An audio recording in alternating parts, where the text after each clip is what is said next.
Hi everyone, it's Austin. I just wanted to record a quick warning for you guys to drop at the beginning of this episode to let you know that we unfortunately had some technical issues towards the end of this commentary track, and because of that, our audio quality on this episode is not really meeting the standards that we have for the other episodes.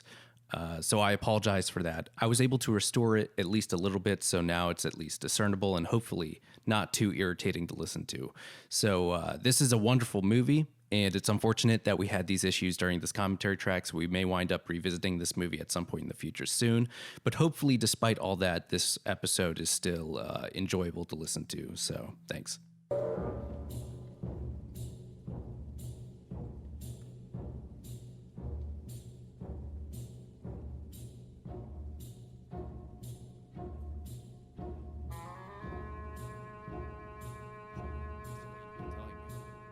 Jesus Christ.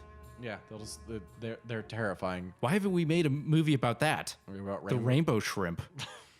Fuck that. I don't want to watch this movie anymore. We're going to do an episode on rainbow shrimp. Aquariums don't usually carry them, actually, because the way they kill things is like their little claw thing will like fire out, and it's not the claw that will kill things. It will create like basically a bullet of air from like the displacement that it causes. Yeah. And that will be the thing that kills people.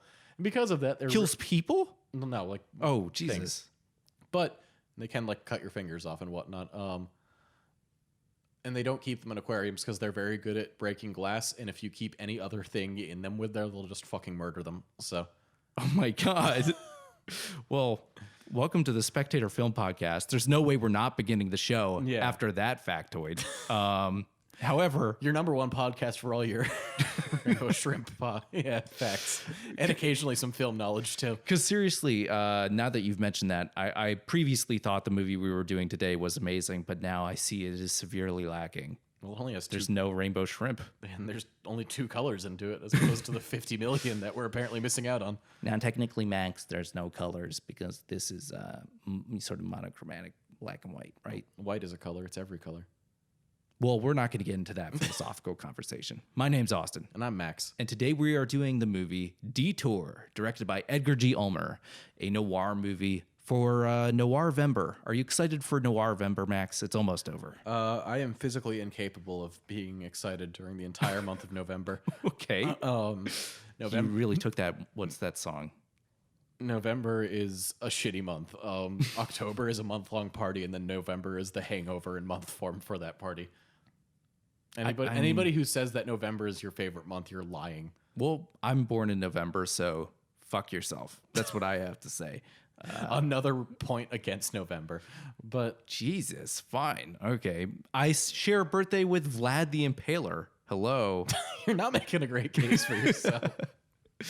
But okay, so you are not excited for Noirvember. But these movies are very somber, so maybe they could express something about that. Yes, I'm getting into the mood of a depressed, down on his luck loner trying to chase one last dream. Oh, okay. Speaking of that, here's the good thing about November. NaNoWriMo month. National Writing a Book Month. I don't know how it translates out. What? So, okay, you don't know what NaNoWriMo is? Quick tangent. It's essentially, I think it's an internet thing, but it's like the idea that there's a month where people write their own books, which totally is not occupational tourism and stupid, and producing books that are absolutely god-awful, because how can you write a book in a month? Yeah, so I like making fun of that sometimes. Anyway, moving on. Detour is much better than your average NaNoWriMo book. It is a fantastic movie. It was my choice because I just wanted to tap into that Noirvember. And I don't know why I chose this noir in particular, but I think it was just a really interesting one to choose. A lot of the good noir movies are also kind of like the best movies in American history frequently because there are so many great noir movies and the good ones are very good. However, this one is sort of like not in the first tier of noir movies that people discuss, but I think that has more to do with just like general awareness than the actual quality, because I think this movie is quite fantastic. And this is definitely going to be one of those episodes where we're probably not going to get out everything that we would want to discuss about this movie. For multiple reasons, though. Yeah. One, because there's a lot to talk about for this movie. And two, the movie's very short. Yeah, So. And that's another good thing I appreciate about it. It does not overstay its welcome. It's only 70 minutes long, and it's quick and brutal and kind of volcanic, and I like it. And yeah, Criterion recently put out an edition of it earlier this year. So if you want to watch this movie, I recommend finding that edition. And yeah, so it's just a really great noir movie. And also, I think it's very notable as a movie that's like a low budget type of movie. There's a lot of like, there's a strong tradition of like criticism, but also just like articles and conversation about this movie throughout, the history of like film culture when it started in the 50s or whatever. The idea that this movie is like this like legendary thing because they shot it in 6 days and Edgar G. Ulmer somehow managed to pack like 80 setups per day or something. And that's actually true. So there's a lot of interesting stuff to be learned from this movie. So regardless of whether or not somebody wound up liking it, I would probably advise that they learn from it if they wanted to be a filmmaker or something. That's actually, I think I like some of those aspects more than the movie itself. Because I agree, it's a very well done movie. But as somebody who always has a great appreciation for movies made with a shoestring budget and someone who has spent longer than 6 days making a terrible 15-minute short film for classes, I can appreciate how much effort and just manic fervor it must have taken. Yeah, what was he on? Yeah. Where can I get some? I mean, if you need a name, just talk to me after the show. After the show. Yeah. I'll cut that part out. So I really do appreciate for that. And even when you can tell, like, okay, so this was a budget shortfall, this is stock footage, they're using this. He does it in a very masterful way that's like, even if for some reason you're not involved in the story of the film at all, like, it's amazing to watch because of that. It also subverts some tropes that we'll talk about later, which I find very interesting and honestly refreshing for the noir genre. Yeah. It's why I don't watch more of the films, because there is a lot of the best ones do subvert this, and I think that belongs up here because of it. But like, I was talking with Austin before the show, and like, if you corner somebody on the street, Aggressively yell at them. yes, Yeah. if you just run up to somebody, Hey, you. and tell them to describe a noir movie to you, what you're probably going to get is people just like, oh, it's like a guy in the fedora and he has a trench coat and he has a gun and he has a half full glass of whiskey and a cigar, and He's Humphrey Bogart. his office is only lit by the light coming in through the blinds hidden his face, and then a dame walks into the smoky room and is just like, oh, mister, you have to help me. And then it turns out she was the baddie all along. And Giving us a Brooklyn accent again. yeah, yet again, I am capable of Russian and Brooklyn accents. There's nowhere in between. Yeah. It is helpful, though, that a lot of noir people do have Brooklyn accents, though, so it's not that far off. But some of that's kind of tiring for me. Listen, I love me some good tropes. I do actually enjoy the femme fatale trope when it's done in a non kind of way. You mean a non kind of sexist or even perhaps misogynistic way? Well, because there's been a lot of debate over the femme fatale trope in general, whether it was sexist or whether it was empowering or whether it was both at the same time. I prefer movies that fall slightly more toward the empowering side, because I tend to agree that it is both at the same time.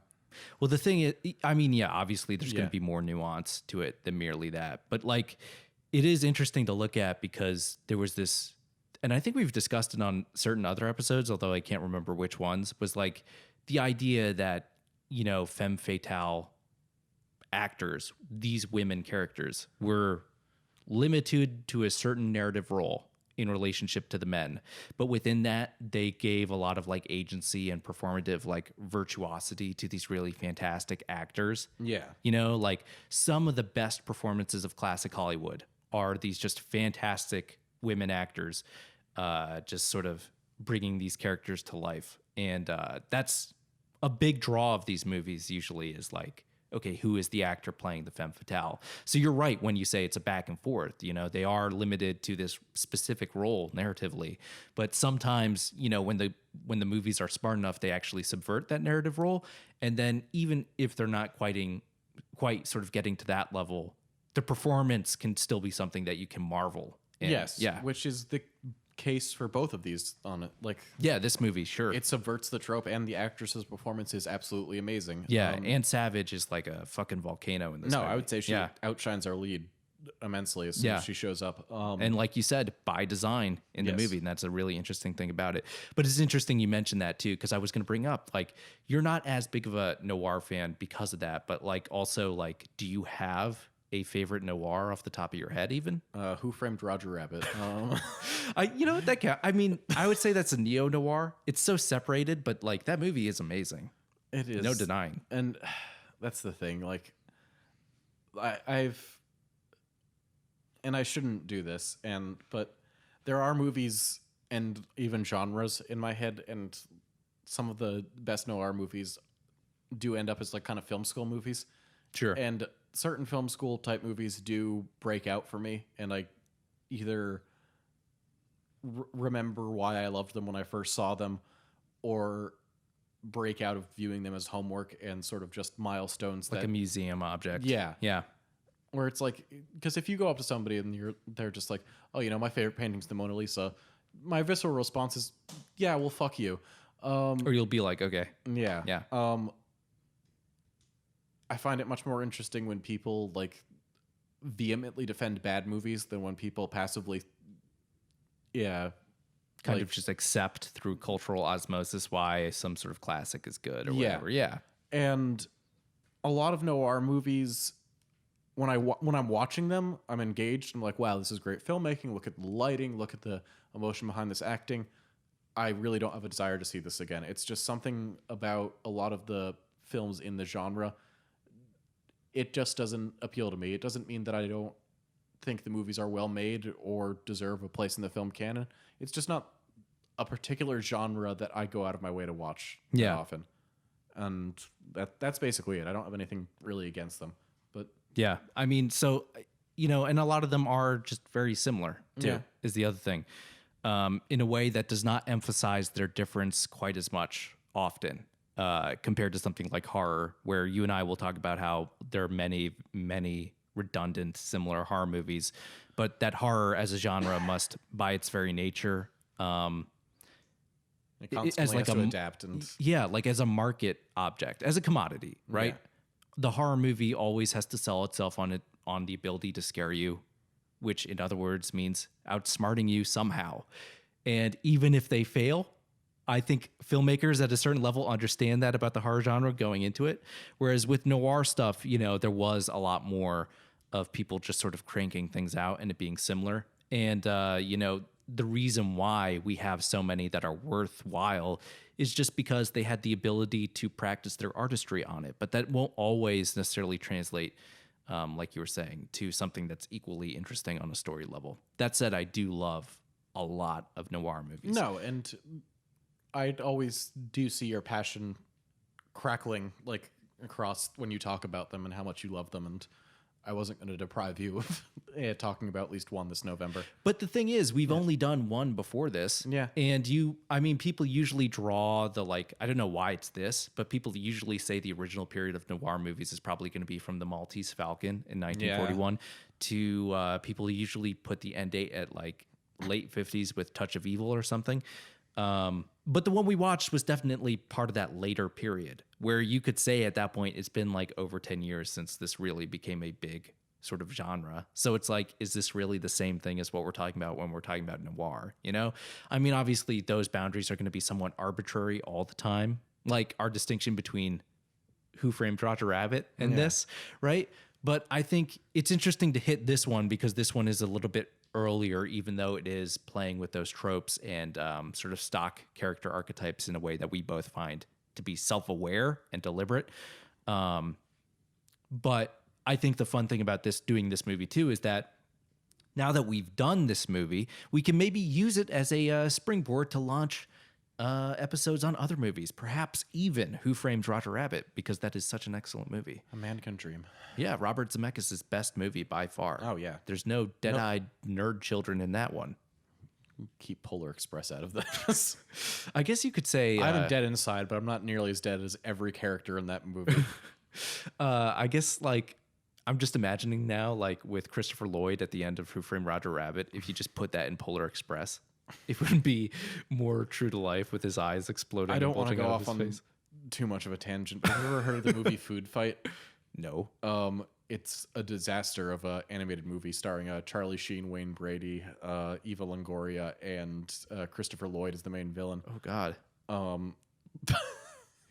But his animation for when the villain is introduced in that movie is just like so janky and terrible, and I just want to like insert that into Polar Express.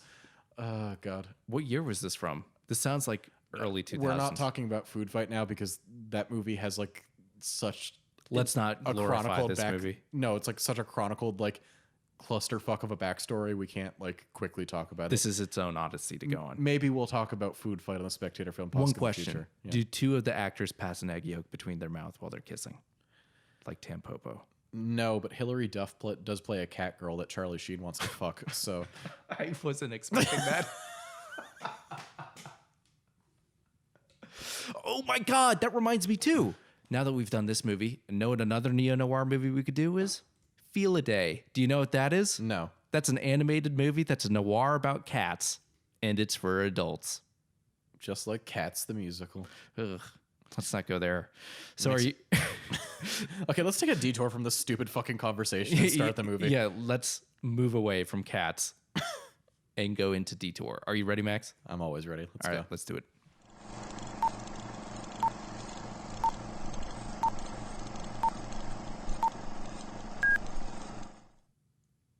And guess what, Max? There's subtitles on this. Oh boy. I guess you lost that one, didn't you? Yeah, no, they finally listened to me. They've been listening to our podcast and they're like, okay. Yeah, definitely. So yes, we have probably like 2 minutes of like extra credits at the front because I guess this, for some reason, this Restoration by the George Lucas Family oh Foundation. God, he just puts his fingers into everything, doesn't Actually, he? Austin, we misspoke. This is the worst movie of all time. No. George Lucas was involved in the production and then they kicked him out. This was our theory that we came up with in Bird Box. Do you remember? George Lucas somehow has his finger in every movie, and then the good ones, they just managed to like box him out of the room. Sorry, I'm just imagining like the monsters weren't originally invisible in Bird Box. It was just like Jar Jar Binks chasing people down the street. Oh man, they'd still kill themselves. Exactly. But no, the thing I was gonna say is that this restoration was a long time coming. But for a long time, I feel like this movie was very difficult to see, which might contribute to the fact that it's like not one of like the most prominently discussed noirs. But I think it also fell into the public domain. So Yeah. I don't know. I was gonna say because I found this online pretty easily when I was rewatching it before this. And obviously that can be like an impediment to, any company doing a restoration, unless there's something like Criterion. So yeah. So maybe we do have George Lucas to thank for that. It's a strange feeling. I would rather die. No, honestly, the only thing I hold against George Lucas is ruining movies with merchandise, but also then selling Star Wars to Disney. He should have made a law. This will never happen again. But that's a different conversation. Max, if you look at the director of makeup, who is it? Bud Westmore. Oh. He worked on The Creature from the Black Lagoon. Oh, okay. So welcome back to the podcast, Bud Westmore. Yeah, and I assume this is the first instance of them using stock footage cleverly with the credit sequence. Well, it works. Yeah. They managed to match the terrain to the rest of the movie. I know you said it in the introduction, but it really is worth mentioning when they pull out the stock footage. It feels so fucking seamless. We probably didn't emphasize that properly enough. It is really impressive because usually in movies when they use stock footage, you can literally see like the quality of the film change. It will become much more grainy or something, and you'll be like, this is from something else, especially these old movies, right? Yeah. Where the like sort of optical editing techniques, it was harder to like even things out. Basically, they just cut and taped movies together, right? So how are you going to make it look really seamless? It's going to be more of a challenge. But yeah. And we open with our supposed protagonist being an asshole to everybody in a diner. Yeah. Really a great way to make us feel sympathetic and like we love him. Although at the beginning we might assume that he has some sort of proper justification to be an Yeah. asshole. I guess at this point he does, but Well, no, it it's isn't entirely his fault. It's intriguing Yeah. in this context. We're like, oh, why this guy's being friendly to him, and the waitress is casually asking if he wants more coffee, and he's just the worst to them. Interestingly, Why is he like this? Well, it's interesting you mentioned that because I think this truck driver is maybe the only character to be like make an attempt to be social in like a positive way without trying to gain something. That's something that I think also is mentioned in a piece that I'll be bringing up in the show notes written by Andrew Britton on this movie, which is excellent. It's very well written. I highly recommend that. But he talks about a lot of things in this movie, and his analysis is quite great. So I'll be referencing that throughout the course of the movie. But I do think that's interesting that it starts out with the one positive social interaction that he just totally refuses to engage with. And then also to go back to what we're talking about with the stock footage, I think that's another really interesting thing about this movie, and relating it to like the low budget nature, is that it pulls all these amazing tricks to cover up and conceal the fact that it has a super low budget, right? And it works really well. I Yeah. think it looks great. No, this set it's I mean, if you look, you could just see that they put some like fake bushes outside and then kind of lit it, Yeah. right? But it's fine. But Edgar G. Ulmer was really good at doing that, and it looks professional. And that's the interesting thing about this movie, is that it uses these low budget tricks to make up for a lack of budget, but it actually integrates them into like a more cohesive aesthetic, you know? And I love how the light just does like sort of fly up to his face. Yeah. It's not just a hard cut to him looking like that. But Yeah, I mean, it's definitely use of that expressionism Yeah. that noir is definitely indebted to. And of course, Edgar G. Ulmer is one of the many immigrants who were working in Hollywood at the time who came from Austria or Germany specifically, along with like, you know, Billy Wilder or Robert Siodmak or, Ernst Lubitsch. Oh, by the way, this is a weird fact too, going into the expressionism and just making it look weird. That cup was fake. It was a Yeah. giant cup. I don't know why they did that. I guess just expressionistic and it looks weird. you're forced to like look at the weird details of it, Yeah. just hyper focus on it, which like could be talking about like he's basically just sitting there reminiscing while holding an empty cup. Yeah. Could get you into his mindset. But we have just passed into the flashback. And that's another really good example, I think, of the low budget aesthetics playing a role in what's going on, but also making it more interesting.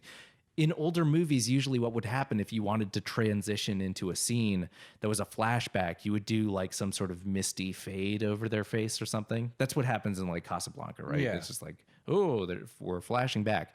In this one, we do this like geometric transition where we look at the record player, right, as he thinks back from the song to the past, and then the sort of circular shape of the record kind of transitions to like a drum, right?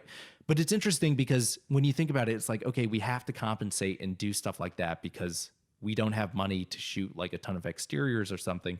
I don't know if that was actually their thought process, but my point in bringing that up is that they had to accommodate their decisions to sort of work with their budget, but somehow they made that work aesthetically in a way that makes this movie really interesting. Speaking of budget, correct me if I'm wrong, but this is probably that scene was probably the most extras they ever had to pay for. Probably. in the entire movie. That's the most people we see in one place on the screen in the entire film, Yeah. which you don't think about because the rest of the movie is very intimate Yes. and close between other characters and sort of exploring their personal struggles. So you don't notice that they never had to pay for other people the entire movie. Yeah, and it's interesting too because I mean, think about the rest of the movie. A lot of it too is just like we're isolated from everyone. Yeah. Even when they arrive at the city at the end, it's like it seems like they're still in the middle of nowhere somehow. Yeah. You know, and they're just like trapped together in the same room. So that's really the interesting thing is that the aesthetics of this movie, coming from them working with such a low budget, kind of abstract the movie in a very interesting way. It makes things more like abstract in a way that works for this type of like flashback narration that we usually get from noir movies. But in doing so, he goes one step further and changes our relationship to that narration. And this is a good time to talk about that. I don't know if we've really mentioned it, but we both hate this lead character. Yeah. And it begins here. Pay attention to the fact that Sue, his girlfriend, is the one in focus in this shot while she's talking to him. I think this is another good moment to just bring up the piece from Andrew Britton again, because I think he sums it up very perfectly. And the quote that I'm just going to say right now, he's comparing this type of narration to other types of noir narration. And he says, in fact, Al's memory of the past is in and of itself a means of blotting it out. And his commentary, far from serving as the clue which leads to us infallibly to the meaning of the narrative action, is like a palimpsest beneath which we may glimpse the traces of the history he has felt compelled to rewrite. And I think it begins with that scene. Like, he's constantly talking to us audience in a defensive way where he's trying to rationalize and justify his behavior, right? Yeah. And then throughout all these scenes, we arrive at this like narration ambiguity, the unreliable narrator, right? Through like a discrepancy between what he says and then the action we see, right? So every moment is like a mixture between something that he seems to be like rewriting in the past and like a hint of reality that's somehow sneaking through, you know? And it's almost like his narration at every moment is kind of like overdetermined and kind of doing battle with the actual visuals that you're looking at. Because if you just look and listen to him, this is apparently a perfect, healthy relationship.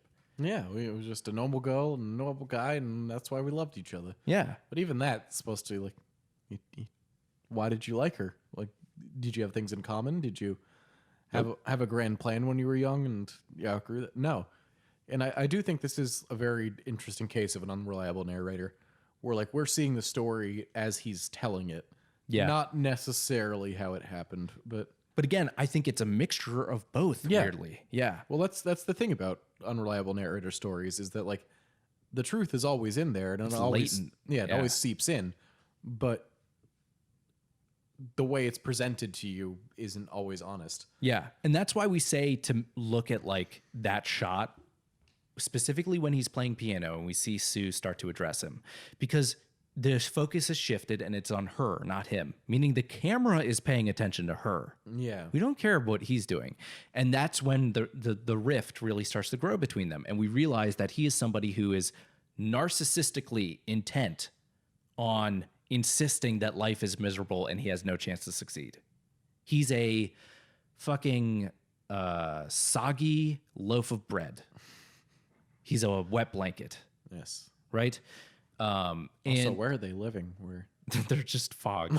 That's what happens when you don't have money, Yeah. Max. You just have a warehouse and you're like, how do we cover the wall of the warehouse? Fog. I wish more like low budget people in the 80s who filmed their entire sci-fi movie inside of a warehouse would have thought of that. Oh, all this space fog is really covering everything up. Take notes from this, guys. Come on.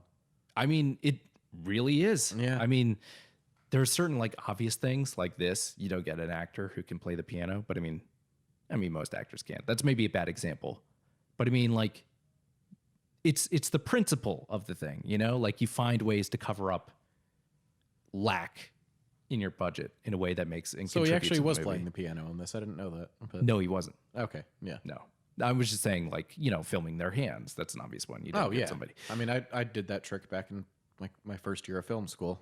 Yeah.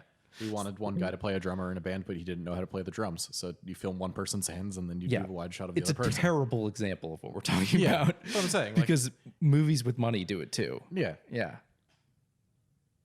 But yeah, so I think it's a very interesting take on this type of paranoid character, though, because the thing we've been working towards and started talking about in the introduction is the idea that this masculine character of the noir detective, right, is somebody who's very cynical, very jaded, but also there's an inherent sexism frequently in the way that's treated because they rationalize a lot of the evils in their life as being associated with women.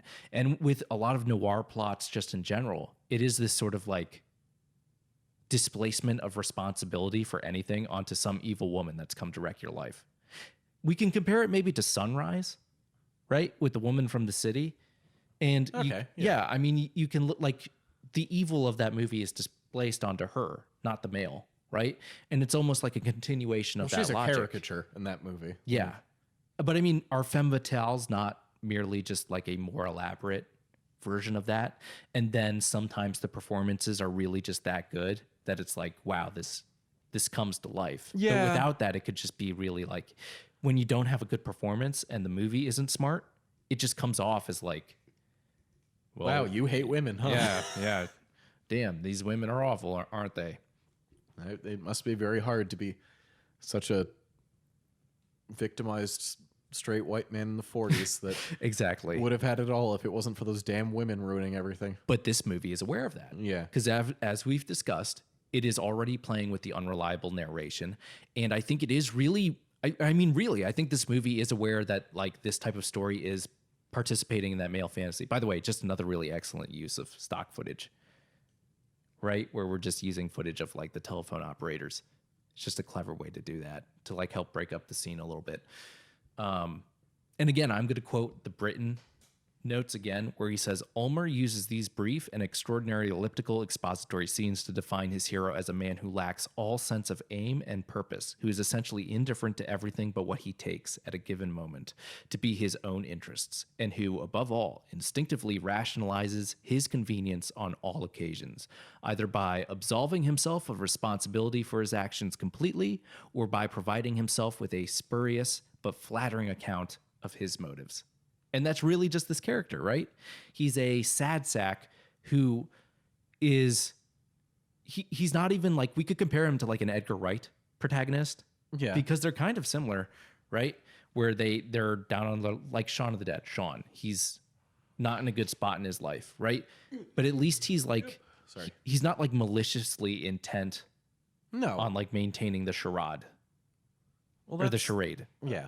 Like, whereas this guy is. I mean, the fact that it's... This guy's closer to a Gary King or maybe a Scott Pilgrim, but if we're going by the Edgar Wright scale of... Yeah, Gary King even more specifically, although this guy apparently doesn't even have a disease like that. No. Right? I mean, this guy ends up the way I think Scott Pilgrim should based on the character's actions in the movie. He even looks a little bit like Ansel Elgort. Who was not in that movie. But he's in Baby Driver. Oh, Ansel Elgort. We'll leave you alone. Why for were today. you cursed with that name? Your name is like a magic spell that's been mispronounced by a witch. It sounds like Rumpelstiltskin. If you can guess my name, I'll set you free. Can we make a movie that's weird meta Rumpelstiltskin adaptation just with Ansel Elgort? Are we being mean to him? Who cares? All right. This is my favorite episode so far.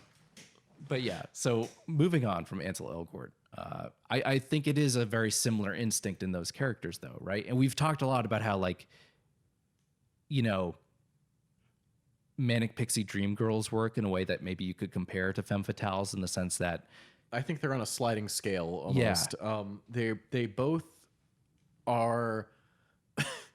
They are both objects for men. They are not real humans. They are either devices to ruin a man's life, or they are a device to give meaning and piece together a man's life. Yeah, you should specify. You do not. They are sexualized. Yes, but when you say object, you don't specifically mean just sexual, like sexual object in the way that I just mean character-wise. Yeah, like, they are not treated as humans. They have no real desires of their own, honestly, like especially Manic Pixie Dream Girls. Yeah, they do not exist. I'm going to come out as somebody who actually, like, I genuinely enjoy Scott Pilgrim versus the World. Sure. I think it's a good movie. I've said this before, but I think the comics do a lot better job of establishing Scott as a character and fleshing out Ramona's desires and wants. Which you have to do if you don't want it to be annoying. Yes. Yeah. And I still really enjoy the movie, but I find myself, after rewatching the movie, sort of just yelling at the screen of Ramona needs to find somebody better than fucking Michael Cera at the end of the movie. Yeah. But Ramona Ramona became the archetype of the Manic Pixie Dream Girl, of somebody who magically comes into your life, you hyperfixate on her, and through her, all of your problems are solved. Yes. The opposite of which, and they have no desires. They just exist in order to fulfill your needs, and you emerge a complete human being because of them. Well, the femme fatale does have desire, but but it's Yes. in the opposite direction. No, and I was gonna say the opposite direction is the femme fatale's desire sucks in the honest, put together, well working man and spits him out as a disgusting husk of his former self. Because they're Medusa. They're evil. So it's the same process, just in reverse. Yes. Both are sexist tropes. And maybe just because I've seen more of the Manic Pixie Dream Girl in recent years, even though I tend to like movies with them in it, but mainly it's because like sometimes there's movies that are intelligent with it. I mean, I know you're not a fan of 500 Days of Summer. No. I do like that movie. I don't think it's the best, but I think it has a place in whatever genre. last time I watched that movie, I had a heart attack. I'm not even kidding. I'm sorry to hear that. Yeah. I want money from them. But tropes stick around for a certain reason, and I think there are good characters in each trope thing. Yeah. And I do love myself a good, well-written femme fatale character. And I would say, like, in this movie's a great example of that. Although, I'm going to save that for when we get to her, because Vera is... Well, we're hearing about her right now. Yes. She's like, we're hearing about her. Like, it's one of those great characters where you hear about them before you see them, but then it helps set up the character introduction in an interesting way. But I think what you're talking about is really, you're talking about how, like, women in stories from a male perspective, and there are examples outside of the femme fatale and Manic Pixie Dream Girl too, are repositories for a male character's character arc.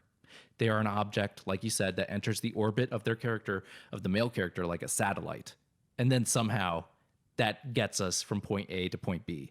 And that's something that we often talk about as being what we call like an Oedipal sort of progression of the character. Kind of, yeah. Where the male subjectivity goes from being the child into a state of maturity through the vessel and the possession of the woman, right? Because she's just this empty place-holding object, but also asserting their authority through the woman against the father, usually is how it winds up going.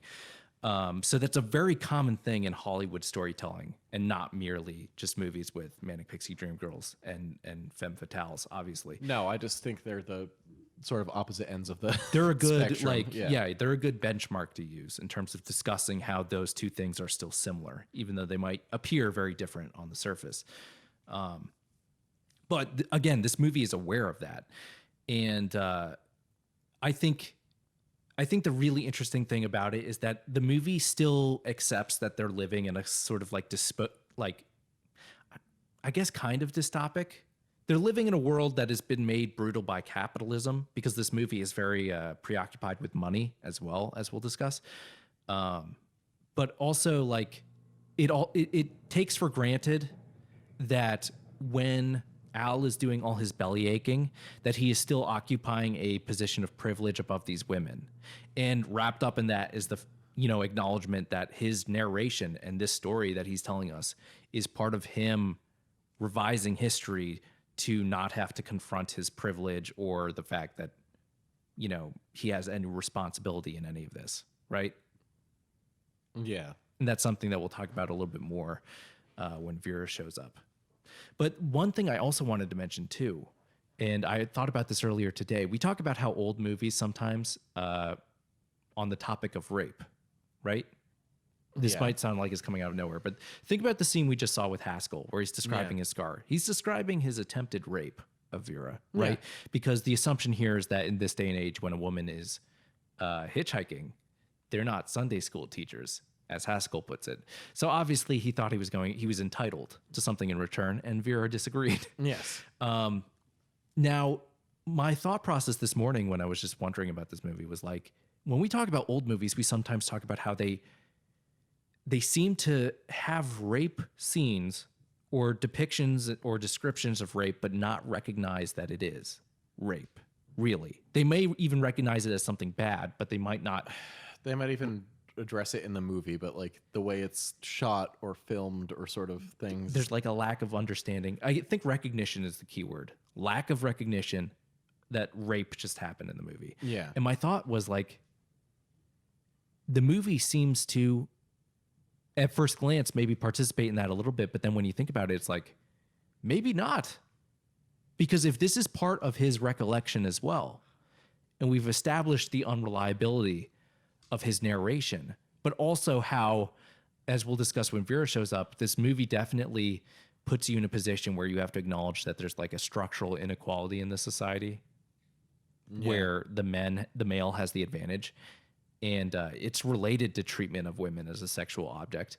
I think you can look at that discussion, right, of not the movie not recognizing that they're talking about rape in that moment. But the character. Yeah, and that's interesting. That didn't occur to me when we did the preview screening. Oh, here's another great example of just using budget to cover up for a few minutes, where we're just doing the scene of her singing again. But again, what does it do? It makes it even more abstract and kind of dreamlike, you know? It's grander. She's in an even sparklier outfit, and the musicians are silhouetted and gigantic behind her. It makes it look bigger than what she was doing before. And you know what is an interesting thing to talk about in terms of that image? The fact that, and I'm sure a lot of people will be aware of this, or even come to an awareness of this movie through this connection, that David Lynch took a lot of things from this movie, specifically for Lost Highway.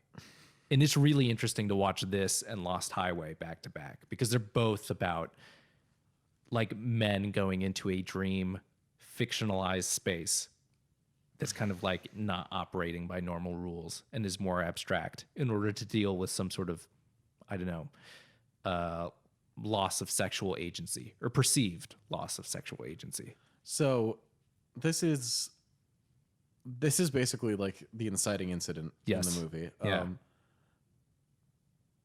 Do you think he's 100% honest about this? No. I think in most things it's going to be a very nuanced reality, but based on the visual clues we have, and we know that Haskell has been popping pills already, right? And we know that Al already knows he's been popping pills. I think the reality is that he somehow overdosed on whatever this is. I don't know, Viagra maybe. Listen, it's the 40s. It was probably just fucking opium. It was something not good, but he took too much of it. And I think the thing is that he definitely died from that, not because he like awkwardly banged his head on a rock. Oh, okay. I thought you were going the opposite direction. I thought you were saying that like this guy saw how much money he had and saw him pass out from whatever pills he was popping, and just like, maybe. I mean, I guess we don't really know if he's dead or not. Maybe there's some sort of unknown reason why Haskell might not go to the authorities to track him down. Or no. Well, actually, they do say they were looking for the killer. Yeah, so he is dead. I think. No, I'm saying like maybe our protagonist could have killed him. We can't like necessarily rule that out. See, I don't think he killed them. No, you don't have to. But I'm saying like it's the movie. It is like hilarious, almost like funny, when he just falls out and there's a rock perfectly there for his head to fall on. That's the thing. Is like. Yeah. Even when you see the narration exactly as he says it visually play out, I don't know whether they intended that or not, but the way he bangs his head against it is like, now that just looks funny. So if I visualize what this guy's telling me, that looks funny, you know? Yeah. And he's trying really hard to convince me. And he's constantly equivocating and like being defensive about what he says. Obviously, he's fucking hiding something, right? That's just the way this goes. And I think the real thing is that he probably OD'd on whatever those pills were. And then instead of having to deal with the fact that, you know, the authorities would have to get involved or whatever, this guy's just fucking greedy. He's an opportunist. He's a bastard. Yeah. So he just took everything, took his ID, because that's easier than calling the police or whatever. And not only did he take his wallet. Yeah. He's just like, well, I should probably take his wallet just because I need money for gas. But also, I need his driver's license. But also, I need his clothes, because the ones I have aren't good enough to be driving this car. Yeah. I see. The thing is, I bet he had those thoughts about like, oh, the police wouldn't believe me, et cetera, probably at the time. But my thinking is that he's probably so much of an opportunist and a bastard that he probably just rationalized ways he could get out of that too, because he's very good at doing that, right? And I think he's just greedy. I think the whole reason, and this is something I think Britton talks about in his article too, but it's really illuminating the way he describes it, is like this character gets the money, right? And in that moment when he's playing piano and he gets the tip, a measly $10, There's like a little bit of like an emotional revelation that leads him, an epiphany, you could say, that leads him to call up Sue, right? Yeah. Where it's like, it's associated with money, but specifically how little money he's making. And then one thing he constantly brings up while he's driving, trying to get down to LA, is like imagining $10 Sue. in the 40s was probably enough to buy you a car. Yeah. But not if you're, a sad sack like this Yeah. guy. I mean, yeah, give me $10 from the 40s, people. I'll rule the world. You have no idea. Well, it takes a nickel to play a song in a jukebox. We know that. Yeah. So we start there. But I think the interesting thing is that when they're driving to LA, he's constantly bringing up like the fantasy and imagining like Sue being super successful. It's like, no. He just wants to ride on her coattails because that's convenient for him. Or Right. like, if we want to take the most sympathetic reading of the character possible, not the one that I agree with, but like, if you want to give him the benefit of the doubt, he realized that he was feeling sorry for himself and that she was right. It's better to go and try to make it in the big time than it is to continue to be sad and feel sorry for yourself and not do anything here. Like, I think that's why I really like this movie, is that like you can sort of view it three different ways simultaneously. There's probably any number of ways. Yeah, but like, I guess like for me, it's like there's the middle ground of how it's presented in the movie. Yeah. There's the let's assume the best of him angle. I think that's impossible, though. it is. Yeah. It's impossible. No, I think it's impossible to go completely one way besides down the middle, which is why the movie works. And also, I think it's impossible to completely view him 100% like as a monster that it would be if like he killed the guy, he picked up Vera for terrible purposes, and none of the stuff that he says she said is true, and it's just like all that. But like, the truth does lie somewhere in the middle. Yeah. And it's in there. Like, they managed to leave little clues about what the actual reality might be, or sometimes even clues about like the way in which he's writing over reality. Like you could say the awkward way that he lands with his head on the rock is not the truth coming out necessarily, but you could say that in the awkwardness and how he goes down, it's like revealing, it's alienating you to the fact that like, oh, this is fictional ? And it's really interesting. The movie sets up a game for you, right? And it's just fun to watch. Well, that's like, it's kind of like what makes like a good detective movies, especially like those old Sherlock Holmes things, really fun to watch. Where in good detective stories, they give you all the clues that are presented to the characters in the movie, and if it's well written and you're paying attention, you should be able to figure out the clues at around the same time the characters in the movies are piecing them together. Yeah. Not too far before, because then the characters look like idiots, and not too quickly, because then you don't give the audience enough time to feel satisfied.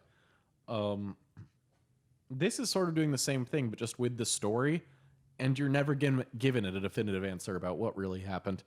We just know that he sort of walks into a cop car in the distance and goes away forever because the bad man has to go away. I mean, we know it ends poorly. Yes. But when we see this for the first time, right, you're watching this and you're like, I don't trust this guy's narration. So it's like, I think for me, the question ultimately is like, what is the big thing he's building toward? Because it makes you wonder, like, is he rewriting prehistory to a really bad thing? Which he is, right? But like, it's not that he's just rewriting everything along the way. It's like, what are we building toward that makes him so desperate to portray himself in the best possible light? What bad thing is he responsible for? And it's interesting. But I think something else pointing to his real character motivations is coming up where he does meet Vera. And that is that he has the best of all possible reasons to not pick up a hitchhiker. Yeah. And yet he does. Why? Well, if we're going with my double-sided thing again, if I'm giving him the benefit of the doubt, if I want to say that he is truly just a down on his luck, upstanding guy that he tries to present himself as, he was just a hitchhiker. He knows it's hard to get across the country. He has sympathy. Why not help out this young lady who's in the same situation that I was in? I may be in a bad situation right now, but I'm at least in a better position than she is, and I should help. If I'm going with the other side, it's because she's an attractive young lady and he has his own car now. So, yeah. Oh, damn. That's a high school thing, right? You Yeah. got your car. Oh, look at me, honey. I got my car. You see this? This is a Prius. You can People make too much fun of a Prius. I go think. give me a hand job in the CVS parking lot. Oh my God. Yes, that's exactly what he's thinking. But no, I mean, I think that's correct though. I mean, if we look at what happened, right? If we close read the dialogue and the way Britton does with his reading too, in a way that I think is very insightful, is there's a lot of like contradictory statements around Vera's introduction. And also like, if you look at his like plan of action, it seems to in certain ways like contradict his like stated goal of going to get and meet with Sue, right? Yeah. If that was the most important thing, would he be thinking this way? Would he be acting this way?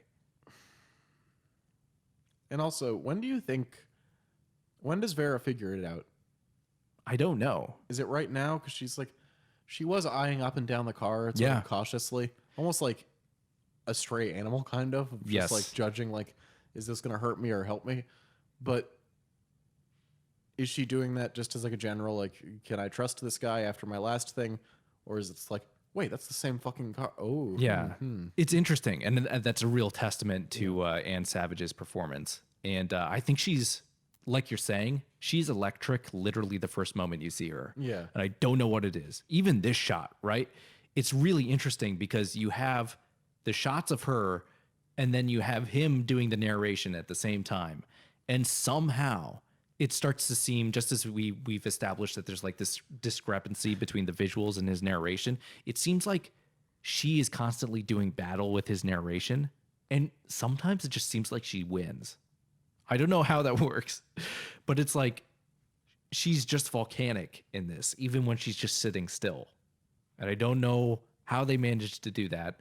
And I don't know how they managed to get such a good performance while also shooting a movie in 6 days.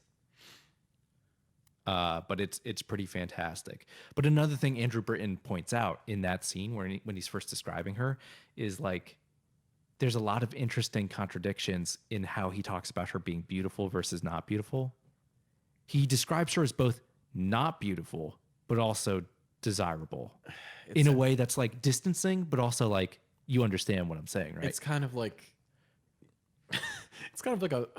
this is a terrible analogy, but like, it's almost like a frat bro, like trying to excuse himself sleeping with an ugly girl or something like that. It comes off Yes. that level of maturity. No, I think that's an appropriate comparison because it's the same mental logic that only thinks of women in this specific way. In a way, It's like, dude, okay, so she wasn't like a 9, but like, imagine like if you met a 5, but she was like the perfect 5. You know what I mean? It's like that. let's contextualize it as something even more similar to this movie. Yeah. Let's say this frat bro has a girlfriend Yeah. that people find very conventionally attractive in a very like dramatic way, right? People would say like, "Oh, she's so hot," etc., etc., and then he cheats on her. Yeah. I mean, it's a similar sort of logic, right? And it's really interesting to see that in the moment as part of his like rewriting of history. Of course, it's really interesting that they made the decision too to have her nap for is what seems kind of like a bizarre amount of time. But it only seems bizarre because suddenly it seems like she was just fake sleeping somehow. And then suddenly she erupts into this, amazing confrontational violence where she's not actually being violent, but like she looks like she's about to hit him, And what made her like spring this on him now? I don't know. As far as we know, she was just asleep. Yeah. But then she just decided to take control of the situation.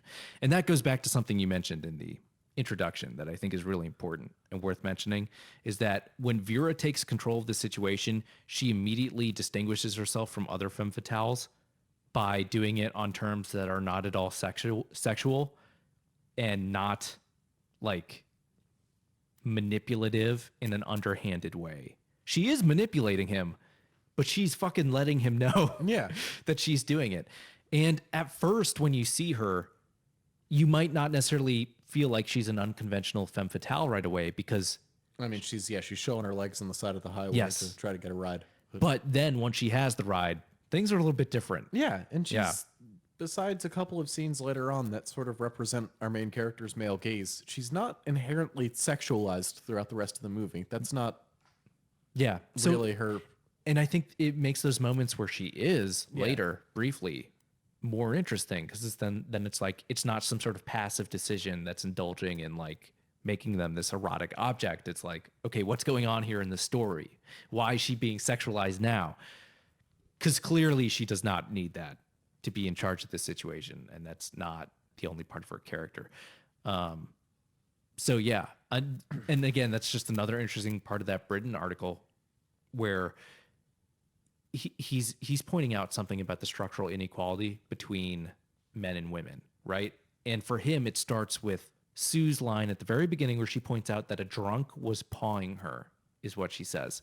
And then I believe Al says something that's kind of like dismissive and missing the point about like, oh, it's drunk.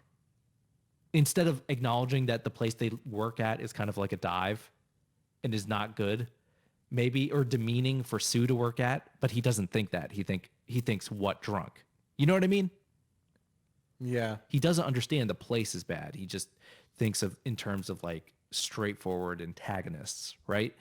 And that's part of why Sue seems to leave him, is that he just doesn't understand or has no interest of understanding. Of course, that moment is kind of mirrored in the way Haskell treats Vera, right? We know that she's not on an even playing field because of the way Haskell attacks her and tries to rape her, right? So we have multiple examples of that sort of thing happening so far in the movie. And you compared her performance to something like A Wild Animal. And I think that is a helpful comparison here, but not at all in a demeaning way, we should specify. I think it's a very unique performance in that way, where it's like she has like visceral, violent responses to things in a way that you might compare to a wild animal just trying to survive a situation, but also she plants that firmly within this character in a way where it makes complete sense, which is why she's sympathetic, and much more so than our protagonist, I would say. Yeah. Well, like, also, like, we never fully see what Sue's up to. We just see her sitting in that one chair. Yeah, that's it. And she doesn't say anything. But where is she staying? We don't know. She's working as a hash slinger. Yes, a hash slinger. In the place she's sitting in for the rest of this movie, looks pretty nice. So She's probably living in a pineapple under the sea. That's what I'd say. a hash slinging slasher. Yeah, exactly. I'm the one who makes the SpongeBob jokes around here. Thank I'm you very sorry. much, Austin. But Well, you took my Atlantic Rim joke. I'm going to take your hash slinging slasher joke. God. Eye for an eye. But I'm wondering if the fact that like she's sitting in this fancy place, is that his being like, oh, yeah, she's in a better place than I am right now? Sure. Or is that him suspecting that she's already moved on from him and she has like a new patron or whatever? It could be either or. Yeah. Maybe they're the same. Yeah. Right. But it's just him imagining her as being like in this situation where she's comfortable and she's made it. Right. Yeah. And that's his goal he's working toward. Although obviously not in a direct way, but like in a way where he feels comfortable picking up a hitchhiker, probably because he was hoping to fuck her sort of way. But yeah, I do think a lot of that stuff is interesting when Vera arrives, because the performance is so like powerful. She just manages to cut through that and make him seem so pathetic. But it's interesting because it really makes you, if you didn't get it at this point, it makes you aware of how pathetic he really is. So while Vera may be manipulative and do things that we think are like bad, we understand her motivations a little bit more. She's just as cynical as Al, but she's not a sad sack. And she even points out as much. Yeah. And as we learn later, she has actual reasons to justify thinking all the cynical, I'm going to give up on life things that Al does. Because Al just uses that to motivate his behavior that otherwise would just make him look like a bad person, but he doesn't want to be looked at as a bad person. Where she has no pretense of being a good person, and she's just trying to survive, so she'll do whatever she has to. So she's at least honest about it.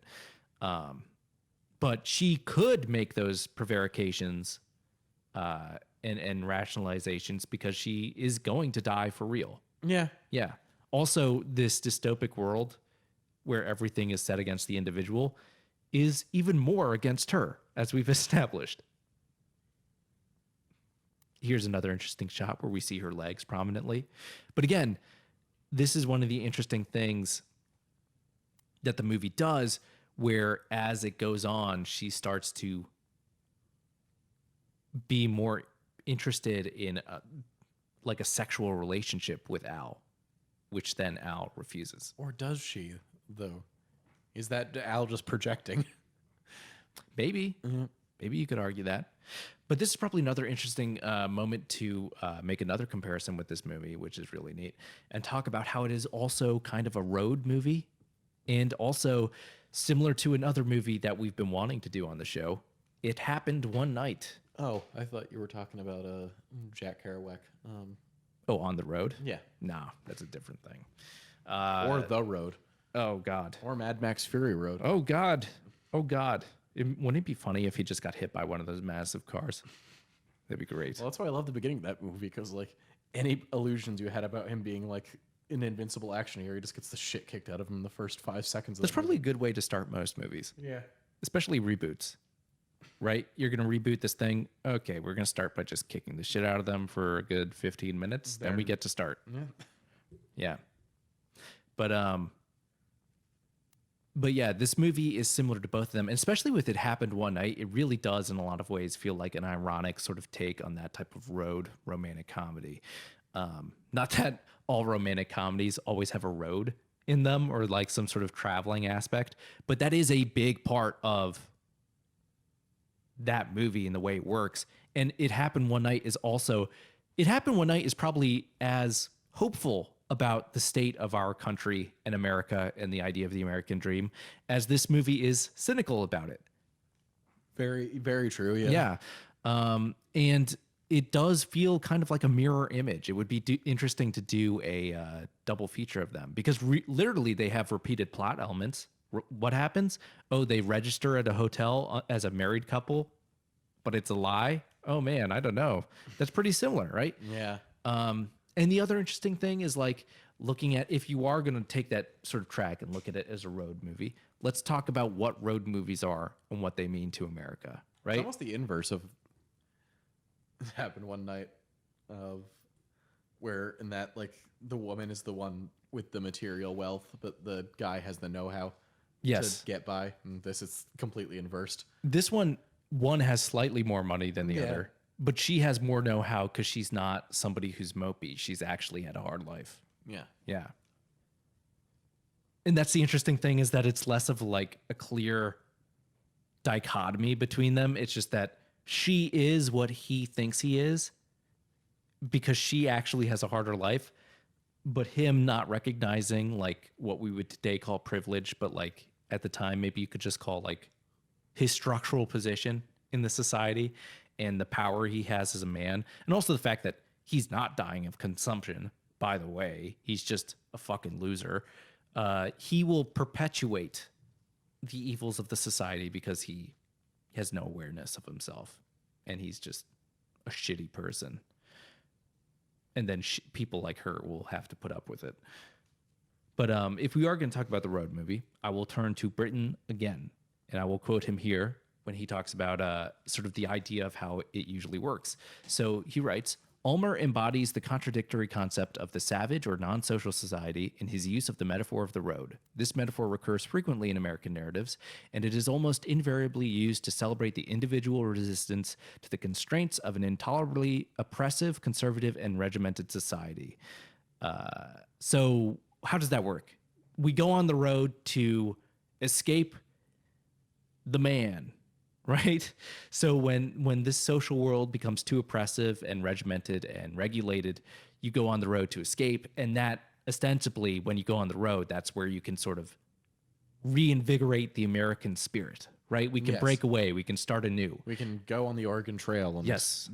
make our own way and make our way to self. But that is the place I was going with it, where it's like it is always like this staging of like the 19th century manifest destiny myth, where people go out west and we're pioneers and we are making the new world, right? And we can make a world in our own image, right? We're not bound to the tyranny of the East, right? And then to continue off of that, Britton writes, by contrast, and by contrast he means contrasting that with the usual positive image of the road in American movies, Ulmer preserves the connection between individualism and American social institutions established by the original myth, and he uses the metaphor of the road to argue that this connection manifests itself in practice not as a democracy of heroes, but as an exceptionally inhumane, brutal capitalism. Ulmer's Road is not a refuge for exiles from a culture in which America's ideals have been degraded. It is a place where the real logic of advanced capitalist civil society is acted out by characters who have completely internalized its values and whose interaction exemplifies the grotesque deformation of all human relationships by the principles of the market. And I think that's pretty true of this movie.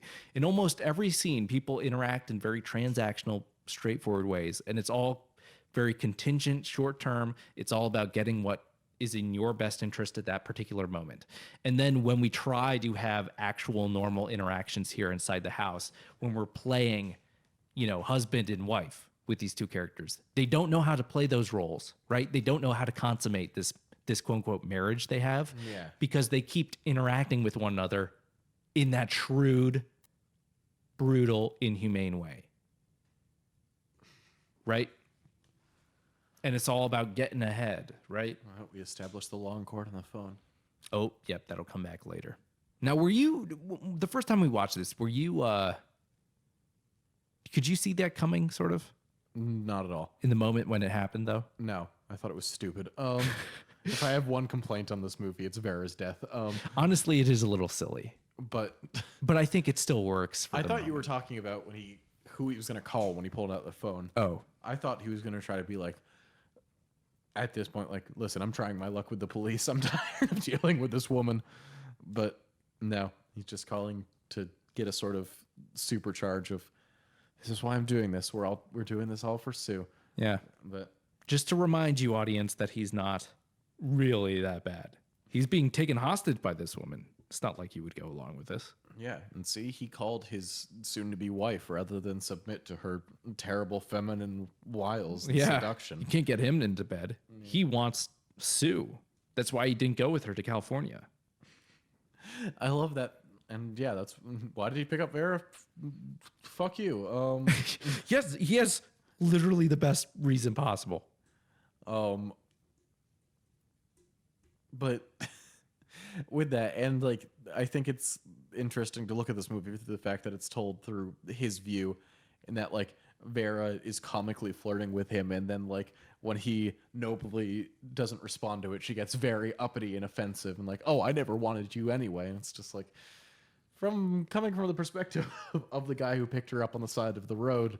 Yeah. I'm not sure if I necessarily believe that. And you know what? That does seem slightly out of character with her. She does not feel the need to revise history or elaborate on her motivations for anything. She seems to just be honest about what she wants in a very brutal and efficient way. Yeah, she didn't want to sleep with the original owner of the car and made it very, very physically evident. Yes. And you know what, though? Saying I never wanted you anyway does sound like something that would come out of Al's mouth. You know? Yeah. I think her hair in this moment is excellent, by the way. She looks like a precursor to like a classic Disney villain. She does have sort of the evil stepmom vibe going on in her face. And also kind of like Medusa-esque. Yeah. Her performance is really amazing. Like, it is interesting. Like if the Parent Trap had come out now, she could play the woman who's marrying the dad. She has that sort of, I'm going to send you away to a private school away from all of your friends vibe. I feel like she would go toe to toe with Ursula. And that is not something I say lightly. Because who can actually go toe to toe with Divine? Probably no one. I know you don't like talking about Disney, but do you have a favorite Disney villain? Probably Ursula Cruella.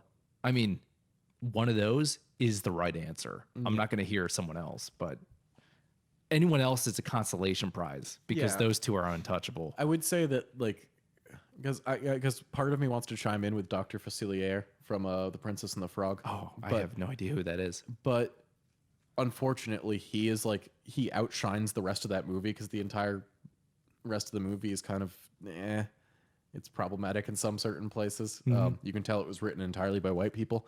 Oh, but he's so charismatic and fun, and just like elevates that movie over something that it would just been shit otherwise. So like, I'll give him that. But yeah, no, Ursula's I mean, so great. It's Ursula and Cruella. Yeah. Like, Cruella's fun, but I wouldn't put her in the same league as Ursula. See, I think it's just mainly because Ursula has the poor unfortunate souls. That's probably my favorite Disney song. Yeah. I mean, Hellfire's up. No, you know what? I'm kicking out Cruella and putting Frollo from Hunchback of Notre Dame there because. Oh, I haven't seen that movie in 15 years. All I know is that those two are like unstoppable. Like, I don't know how you stop Cruella or Ursula. And I think Cruella on the surface is maybe not as glamorous or exciting in the same way as Ursula. So I understand that, but I think part of her banality of just being the freaky old lady who just wants her fur coat is kind of frightening too, because she'll go to insane lengths just to have her comfort, you know? It's not even something fucking important. I just want a fucking puppy skin coat. Yes, it doesn't matter at all, but and she's still going to be evil. For How to Stop Ursula, you shove a ship through her chest. Oh, yeah. I remember that death, like, really. It's like, I remember Scar's death kind of made me slightly uncomfortable when I was like a very young kid, but like Ursula's death was like, oh my God.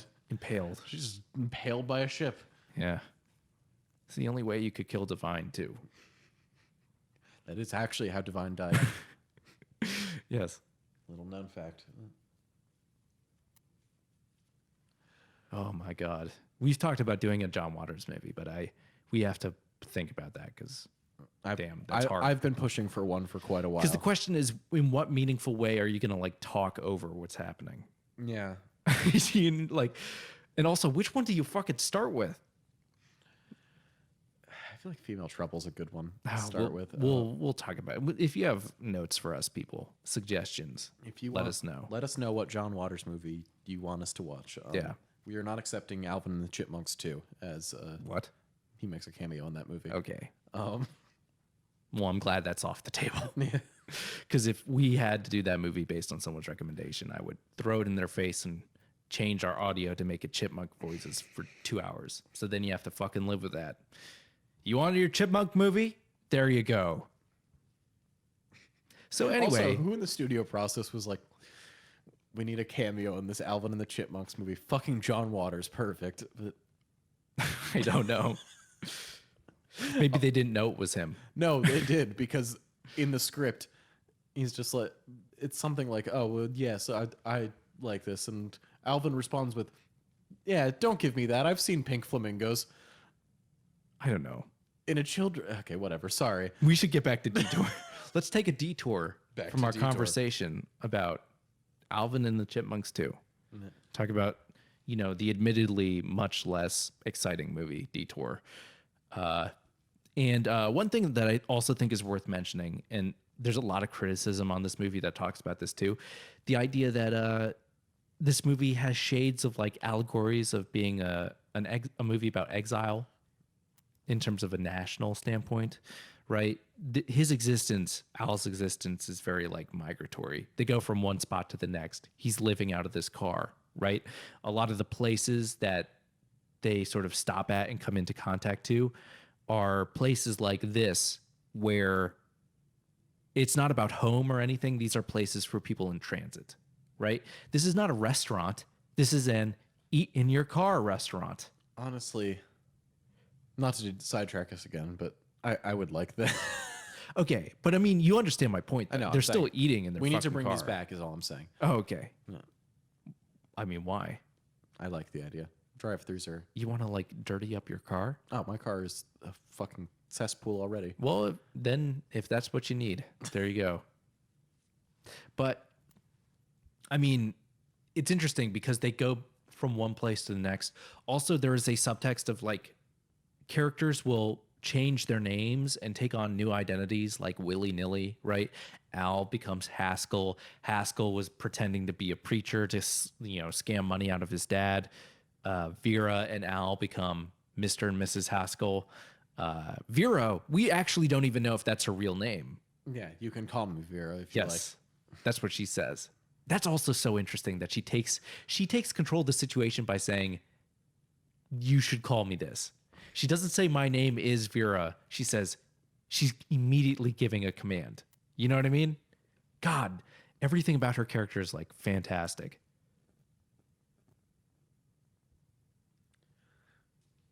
But I forget how fast this movie goes because we're already basically in the third act. But I think that's the other shocking thing about the ending to me too, is like it's about to happen and you're like not ready for it. You know? It seems like there's more to go, and then this shocking like moment just happens where, again, spoilers, Al kills Vera from what we would be meant to believe accidentally. I think he probably did kill her accidentally.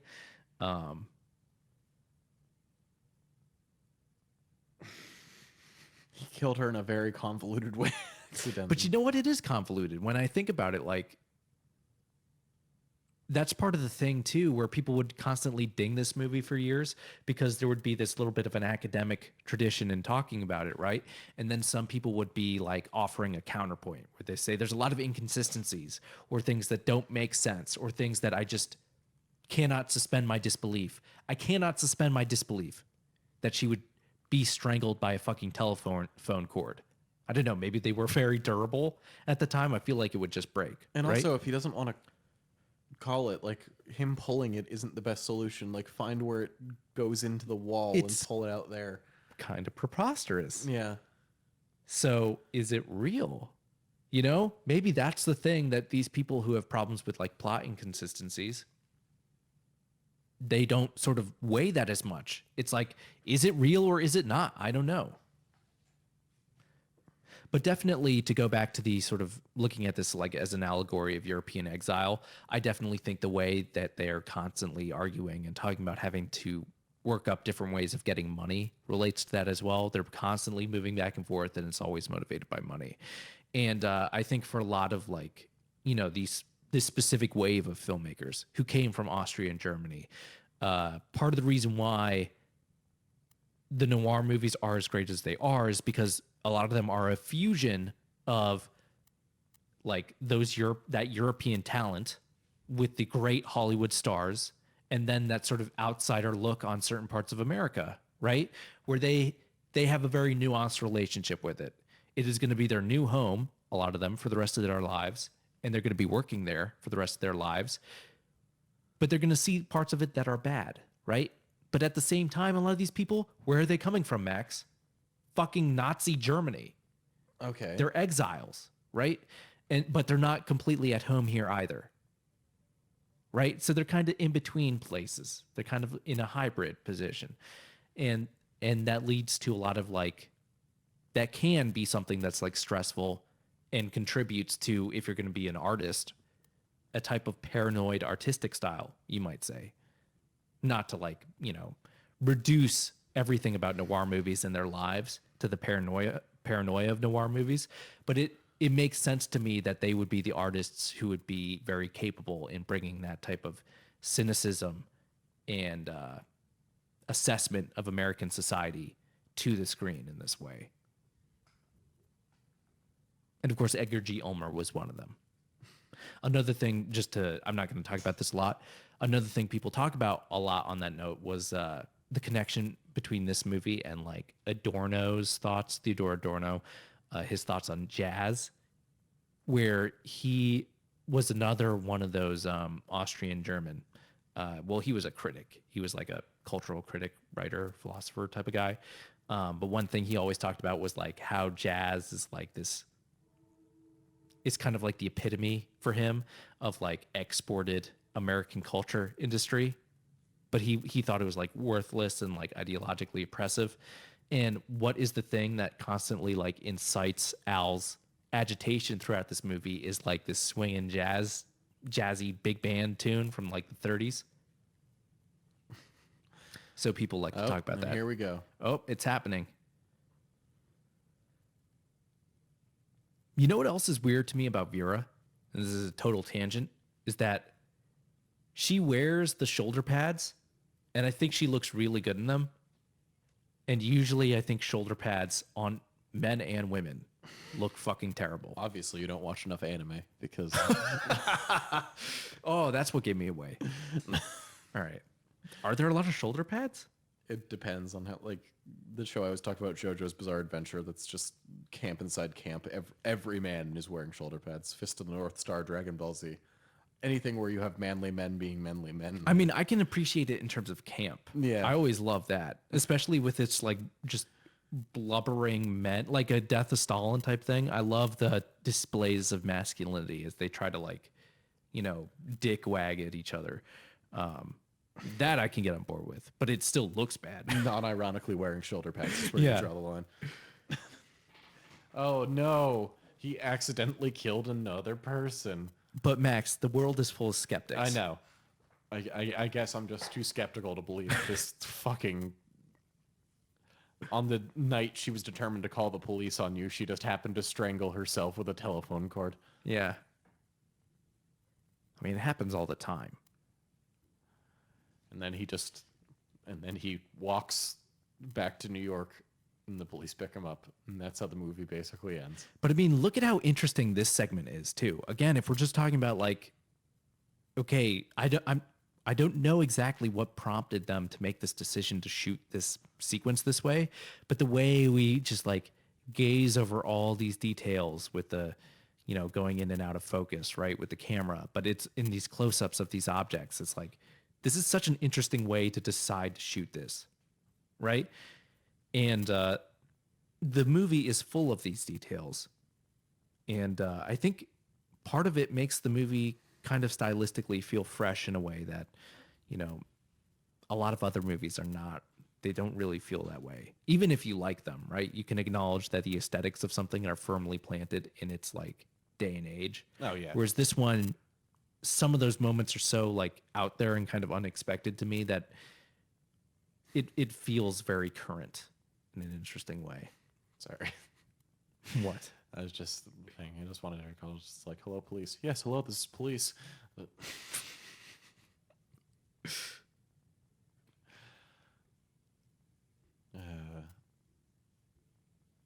that's the thing. Like, as like us listening to this guy's story, we as an audience will never know what really happened. But We only have, depending on how much you're willing to believe even in this. okay, even if he is 100% telling the truth, he is still like, on the very best, he's guilty of manslaughter. Yes. But also he put himself in this situation. You Yeah. shouldn't feel sorry for this guy at all. This is the definition of a sob story, right? Where somebody is guilty of doing a thing and then they justify all their behavior by saying, well, this happened to me and I'm a victim. But it's not true. Yeah.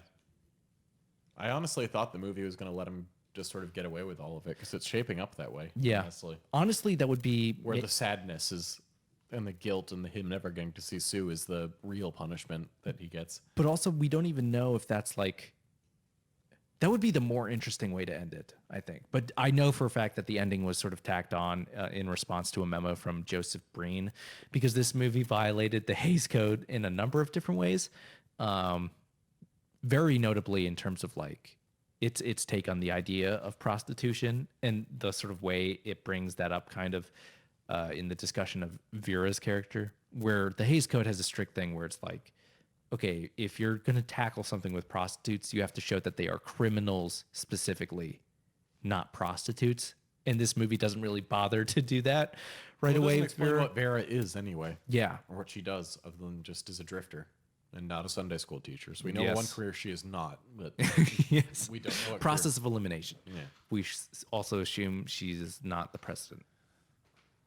that's what they want you to think. He just assassinated the president. Oh my god. But no. I think the ending is a little bit tacked on, but I think it still works pretty well. Yeah, what was I saying before that? You were listing things that since it's almost 2020, we should bring back from the 20s. I don't think I was. I think you're just making that up. I think you're an unreliable narrator. Oh, ooh. This ending, Vera's death and this ending are my only two slight dings against the movie. Very slight. Yeah. But Vera's death is almost played a little too silly for my taste, and this ending feels very tacked on. Well, you're just a skeptic, man. You just don't believe him. I'm just thinking of like You're YouTube. just a skeptic. I'm just thinking of YouTube skeptics, like those people that like have fucking like just a still image while they talk about how feminism is destroying Magic the Gathering. That was the funniest thing you could have chosen. Oh man, but it sure is, isn't it, Max? Yeah. I mean, Magic used to be fun, I think. But then the feminists came, and now Yes. it's not fun. But no, I mean, the real interesting note to end on, I think, is that the movie accepts that they live in like a dystopic, miserable world, but it also manages to do that without letting Al off the hook for having that narcissistically cynical outlook and for being a sad sack. Because I think the thing is, when he winds up killing Vera, he becomes part of that machine that is still participating in that like dystopic oppression, because he's not the one who is really having a hard life. As Vera points out, she says there are plenty of people that would love to trade places with you, and she calls him a bellyacre, right? All you do is complain. I have actual problems, but Yes. I'm taking charge and making the best of what I have right Yes, now. I'm a woman, and I'm from, obviously not of means, right? Probably a bad upbringing or whatever. I'm dying of consumption. Yes. And he kills her, right? Just to satisfy his own whims or whatever, because we know that he's a shitty opportunist who is all about his own convenience in that particular moment. But that literally makes him the agent of this dystopic And world also, the now. worst thing in the end is we're not even sure if she was 100% going to call the police. One, she was drunk to the point that she was going to pass out in about Yeah. 5 seconds. She passed out when she was doing it. Yeah, and two, she might have just been doing it to fuck with him because she genuinely enjoys doing that. That is the thing we know about her. She is antagonistic, Yeah. but also justifiably so. And also, like, Also, just pull the cord out of the wall so it disconnects. That's so much easier. but yeah. So I do think this is a really great movie, and we haven't touched on everything that we could have. Like we said, we wouldn't. Yeah, there was a Tanya Modleski essay introducing psychoanalytic terms I wanted to bring in, where she talks about like looking at Sue and Vera as symbolic mothers, which is, Yeah, Criterion themselves, when they put this out, they published an article about its significance and how hard the movie was to make, and I think that's definitely worth a read for anybody who wants to know more. Did we really emphasize 6 days? Like, let's just take a Yeah, moment. guys, 6 fucking days. 6 days. They shot this movie in 6 days. Jesus, What the fuck? That still like doesn't fully sink in. No, it doesn't make sense. You can say it to me, but I'm just like, yeah, but really, okay. Yeah, it's like, what? What? Like, I know they had a little bit of a factory system going out there, but this was like a shitty little studio with no money. Yeah. Like, Oh yeah, we didn't talk about the budget either. This was made for under $120,000. yeah, but I mean, that was a lot of money in 40s money. But still, like That, yeah, it is very inexpensive. Yeah. for the time, there were $1 million movies back then. Like, Yeah. So like this movie, very impressive in terms of the production. I think it's definitely a very important movie, both in terms of its quality and just its place in history. And I'm glad we did it on the show, because I don't think there's probably a lot of podcast episodes that have really gone into this one the same way. And I do think this is a really great Criterion release. It has a whole separate documentary about Edgar G. Ulmer. And it has subtitles, which makes it better than 99% of Criterion's library. Max, they all have subtitles. They all have subtitles. All of them. This is why you need to apologize so they don't hate us. I have apologized in past videos. Anybody who doesn't understand this should listen to more of our episodes, our earlier episodes at spectatorfilmpodcast.com or on Spotify, iTunes, or Stitcher. And we also have a Letterboxd account that I still don't know the name of, but you can find it if you go to our website first. So yeah, Max, do you have anything else to say about this movie?